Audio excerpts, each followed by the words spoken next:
ભારત દેશના જાબાઝ જવાનોને ઓપરેશન સિંદૂર અંતર્ગત રક્તની જરૂરિયાતને પહોંચી વળવા કેમ્પનું આયોજન।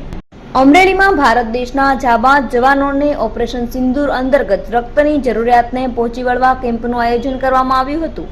અમરેલી જિલ્લા પંચાયતની આરોગ્ય શાખા અને અમરેલી વહીવટી તંત્ર પંચાયત મીટિંગ હોલમાં મહારક્તદાન કેમ્પનું આયોજન કરવામાં આવ્યું હતું।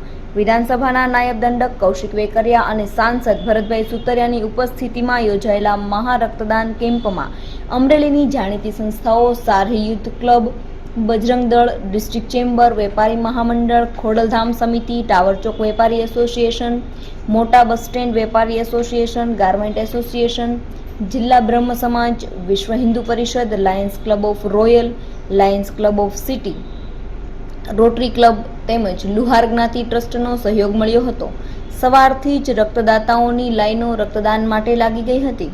5ના રોજ અમરેલી જિલ્લા પંચાયત ખાતે આરોગ્ય શાખા અને જિલ્લા પંચાયતના ઉપક્રમે એક બ્લડ ડોનેશન કેમ્પનું આયોજન કરવામાં આવ્યું છે। જે યુદ્ધની પરિસ્થિતિ નિર્માણ થઈ હતી એના અનુસંધાને સરકારશ્રી દ્વારા પણ એક અમને સૂચના આપવામાં આવી હતી કે બ્લડ ડોનેશન કેમ્પ આયોજન કરવામાં આવે કે જે કોઈ આવી પરિસ્થિતિને પહોંચી વળવા માટે આપણે જરૂરિયાત ઊભી થાય તો આપણે પૂરતા પ્રમાણમાં બ્લડ અવેલેબલ હોય। બીજું રૂટીનલી જે સગર્ભા માતાઓ અથવા તો એન્ટીનેટલ હોય, પોસ્ટનેટલ હોય એમાં ઘણીવાર જરૂર પડતી હોય છે, ઓપરેશનમાં જરૂર પડતી હોય છે। એટલે બ્લડ ડોનેશન કેમ્પ દ્વારા જો પૂરતા પ્રમાણમાં બ્લડ આપણી પાસે હોય તો ઘણી બધી જગ્યાએ આ ઉપયોગી અને ઇમરજન્સીમાં ઉપયોગમાં લેવાતું હોય છે। એના માટે સરકારશ્રીની અપીલ હતી એ બંનેના અનુસંધાને જિલ્લા પંચાયત ખાતે આજે બ્લડ ડોનેશન કેમ્પ સવારે 9 વાગ્યાથી આપણે શરૂ કર્યો છે અને એમાં ઉદ્ઘાટનમાં માનનીય ઉપદંડક શ્રી કૌશિકભાઈ વેકરિયા સાહેબ, ભરતભાઈ સુતરિયા સાહેબ, અમારા જિલ્લા પંચાયતના વડા ડીડીઓ સાહેબ પણ ઉપસ્થિત હતા। બ્લડ ડોનેશન કેમ્પ એમના ઉપસ્થિતિમાં